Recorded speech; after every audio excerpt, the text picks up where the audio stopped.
Hey guys, so today I'm going to be presenting on menu labeling and just how to be aware and make smarter choices while doing so.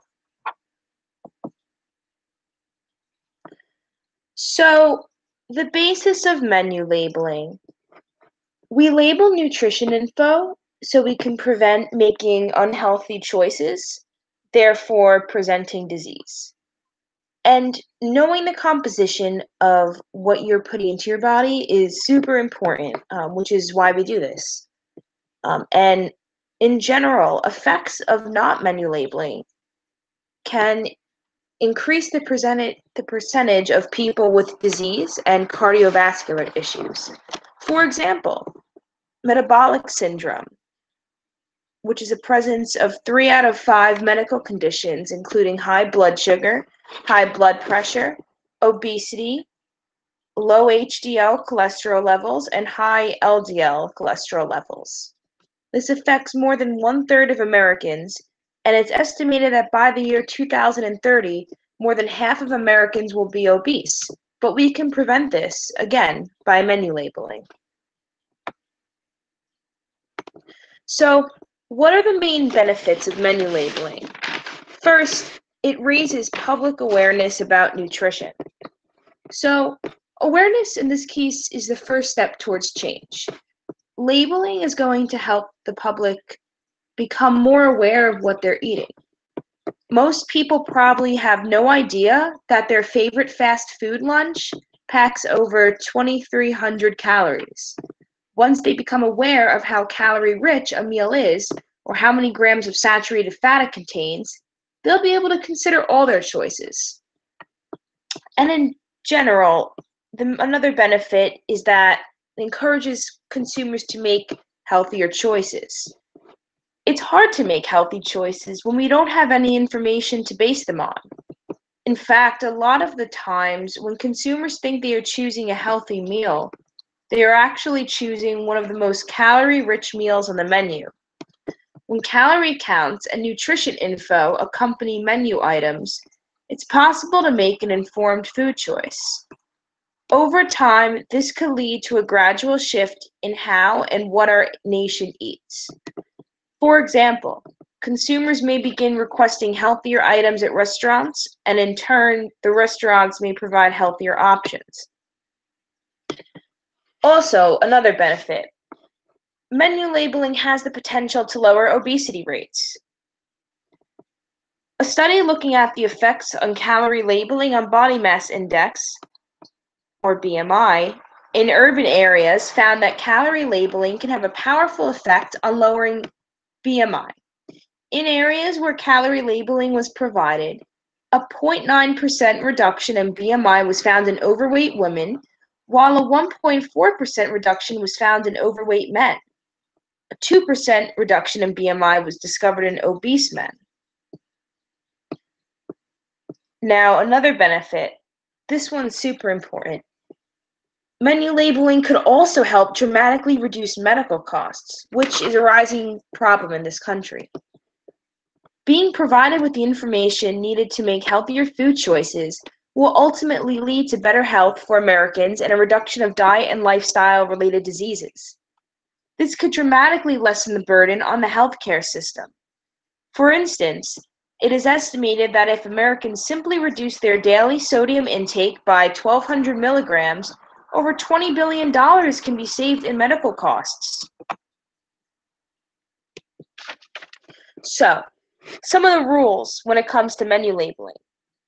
The Food and Drug Administration, also known as the FDA, requires disclosure of nutrition info for standard menu items if the establishment has 20 or more locations doing business under the same name. Some requirements include disclosing calorie information on menus and menu boards for standard menu items, posting a succinct statement concerning suggested daily caloric intake on menus and menu boards, such as 2,000 calories a day is used for general nutrition advice, but calorie needs vary. Because, in this case, not everyone is going to be eating 2,000 calories a day, but it's a general basis to go off of. because a lot of people do eat approximately around that amount, give or take. Also, posting a statement on menus and menu boards that additional written nutrition information is available upon request.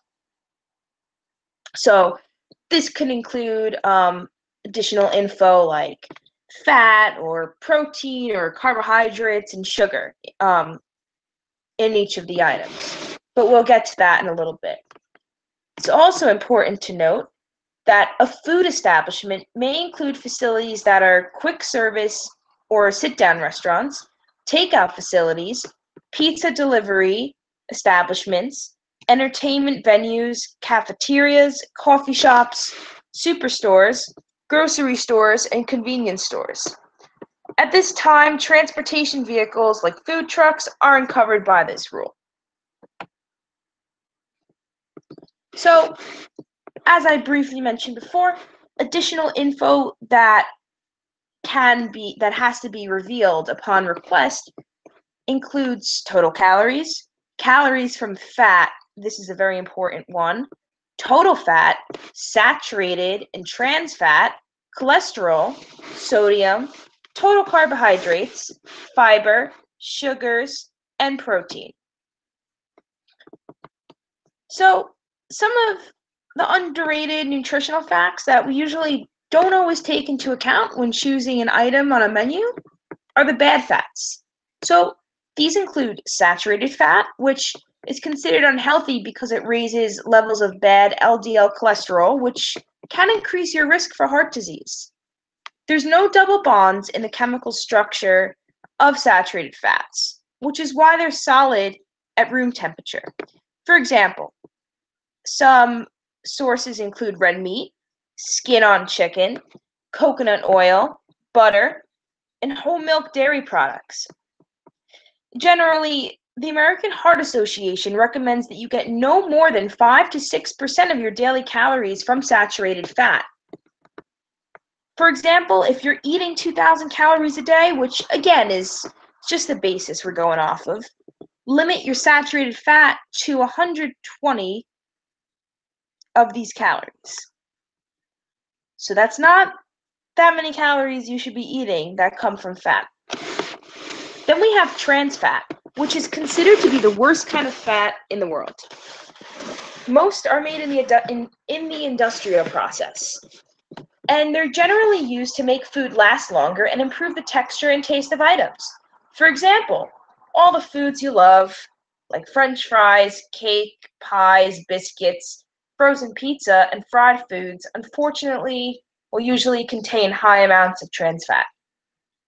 The American Heart Association recommends getting no more than 1% of daily calories from trans fats. This is because they increase the risk for heart disease, stroke, and type 2 diabetes. So, some examples of menu items that are high in saturated and trans fats. Fortunately, as delicious as they are, and personally, these are some of my favorites, they're not so great for you. So again, this is based on a 2,000 calorie daily intake. Cheesecake Factory Oreo cheesecake has 32 grams of saturated fat. That's 160% of your daily value of calories you should be eating. Total fat, 61 grams and 880 calories in the whole slice. But get ready for this, 549 are from fat. That's more than half of its calories are from fat, which is absolutely ridiculous. Then we have Ben & Jerry's half-baked ice cream. Again, another one of my favorites. Per half a cup serving, it has 14 grams total fat, 7 grams saturated fat. However, if you eat the entire pint, which most people do, it has 56 grams of total fat. That's 88% of your daily value of fat that you should be taking, all in one sitting. And 8 grams of saturated fat.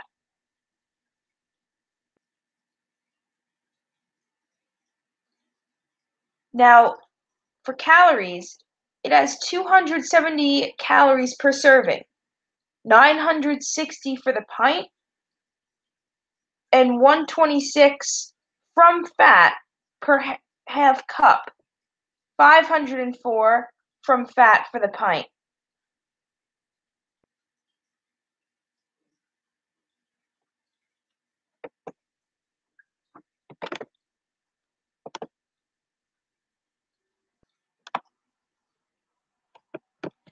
So then we have unsaturated fat, which is also known as the better fat. It replaces, well, we recommend replacing most saturated and trans fats with unsaturated fats when making menu choices. Unsaturated fats are composed of one or more double bonds in chemical structure, and they're usually liquid at room temperature. They can be divided into monounsaturated and polyunsaturated fats. Monounsaturated fats help improve your cholesterol levels and lower your risk of cardiovascular disease. They might also help you control your insulin levels and blood sugar. Some examples include your everyday avocados, olive oil, nuts, and canola oil. Then you have polyunsaturated fats. Your body needs this kind of fat to function properly.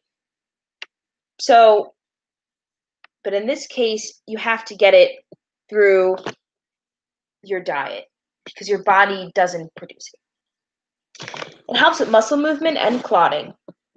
And it's usually divided into omega-3 fatty acids, which is good for your heart and includes fatty fish, sunflower, and chia seeds, and omega-6 fatty acids, which prevents cardiovascular disease, including sunflower and corn oil. It's important to consume oils in variety and moderation, and also avoid food from restaurants that tends to overheat oils while cooking food because it weakens the nutritional content in the food. Also, looking out for sodium intake. Your kidneys have trouble keeping up with the excess sodium in the bloodstream. As sodium accumulates, the body holds onto water to dilute the sodium. This is going to increase both the amount of fluid surrounding cells and the volume of blood in the bloodstream. Increased blood volume means more work for your heart and more pressure on blood vessels. And an increase in sodium can lead to increased blood pressure, making stroke and heart attack more likely.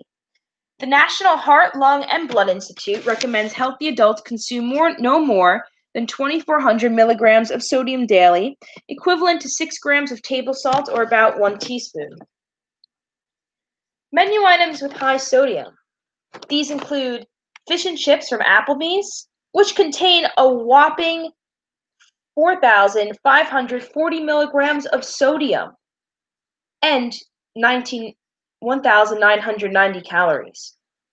That's almost twice the amount of the recommended daily amount of sodium that nutritionists recommend. That's just insane.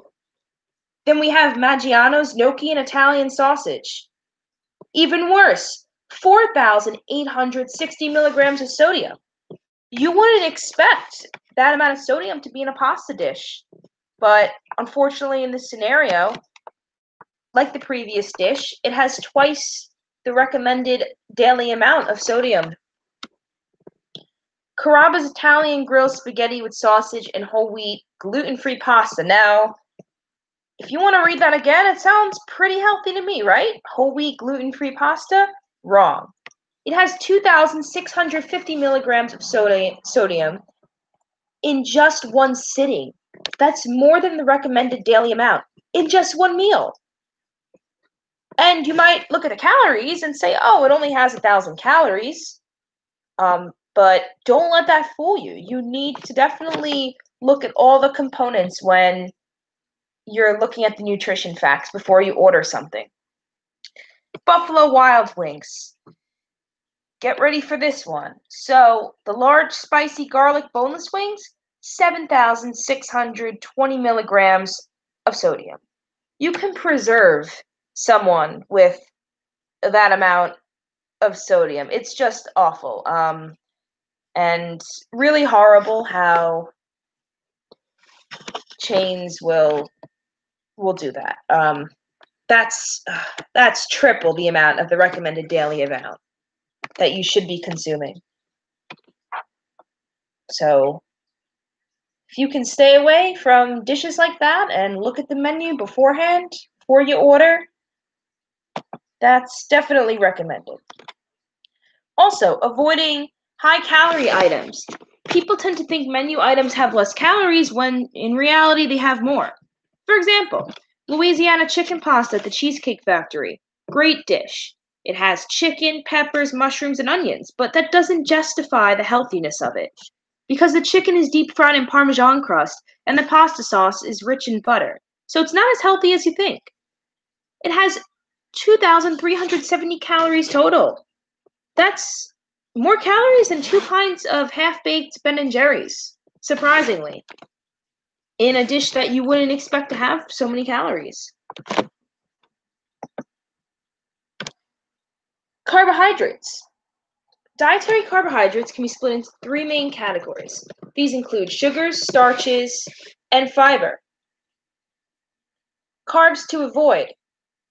We want to definitely avoid juice, even if it claims to be 100% fruit juice. Soda, white bread, bagels, chips, white pasta, muffins, cookies, syrup, and sugar. Carbs to consume instead. We definitely want to stick to plain or unsweetened almond milk, air-popped popcorn, squash, sweet potato, corn, peas, oatmeal, quinoa, and brown rice. Just think of these carbs that you should avoid and consume when you're looking at options on the menu. So then you can choose a lot more wisely and consume foods that are composed of more healthy ingredients.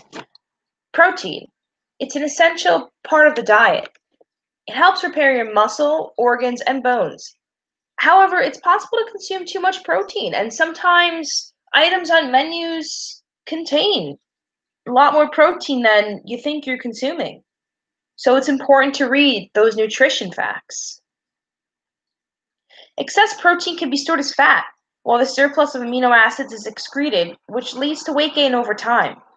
And also consuming a lot of protein, too much protein, increases your risk for kidney damage because your kidneys need to work harder to get rid of the extra nitrogen and waste products of protein metabolism. So the solution? Count your macronutrients. The 3 macronutrients include protein, fat, and carbohydrates. 1 gram of protein and 1 gram of carbohydrates each equal 4 calories. 1 gram of fat, on the other hand, provides 9 calories.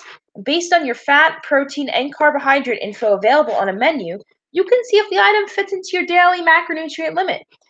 General basis is 45 to 65% of your diet coming from carbohydrates, 20 to 35% from fats, and 10 to 35% from protein. But again, this differs based on the person and their goals. So if you're an athlete compared to someone who's primarily sedentary, your protein intake is probably going to be a lot higher. But this is just something to take into account when ordering something and seeing if it fits into your daily intake, what you should be eating, depending on what your goals are. So, in conclusion, why do we menu label? Well, it increases clarity while making decisions about what to eat. It prevents someone from choosing an item that sounds healthy but isn't, like the Louisiana chicken pasta, for example. It keeps fat, protein, carbohydrate, and sodium intakes in check and keeps people on track with their caloric limits. It also prevents heart disease and obesity in the long run. And most importantly, promotes self-control and discipline while gaining the ability to make healthier choices. All right, here are my references. Thank you everyone for listening to my presentation. I hope you can take away some valuable info, and next time you go out to eat, make smarter choices while increasing your health and overall well-being. Thank you again for listening, and have a nice rest of the day. Thank you.